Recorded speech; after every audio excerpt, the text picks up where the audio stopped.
I think that what came out really strongly is the importance that self-development of competencies is having. More and more workers should be the main actors of their learning experiences, and they need to have more tools at hand so that they can fulfill their skills journey. And for example, we have discussed about learning circles where they play an active roles. We have discussed about micro-credentials and a lot of different innovative approaches that are out there.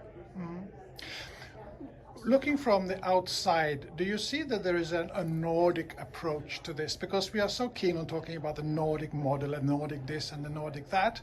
So would you say there is a Nordic approach to competence-based learning and workplace learning? What came out as well is that in the Nordic countries there is a lot of attention on cooperations, on the bottom-up approach, which is very specific. In many other OECD countries, we see practices of this type, but not that widespread. So I think for me, what comes out is really that the participation of everybody is essential, while in other countries, programs are oftentimes top-down, coming from governments or from specific training providers.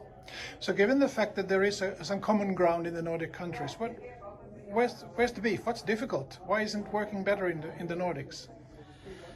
One of the challenges that Nordic countries as well as other OECD countries still face is finding enough resources, because all of these programs really take a lot of time, a lot of efforts for participants to take part in, and these should be coupled with resources, both financial but also in terms of time, in terms of having proper leave to follow up certain training.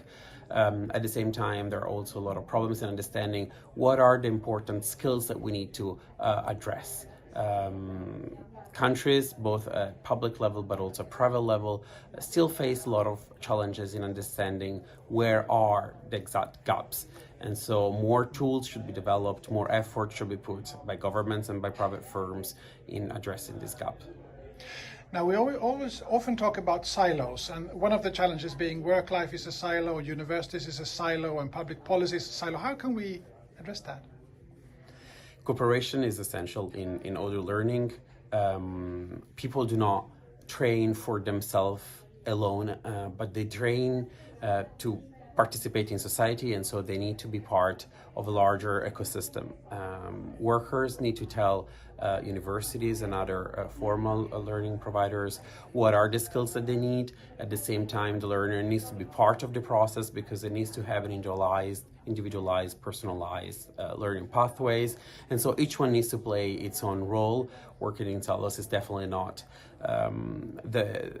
the best approach here. I think in micro-credential, it's one of the key examples where we know that the integration of micro-credentials in a larger skills framework is essential because people need to recognize the value of this new form of learning.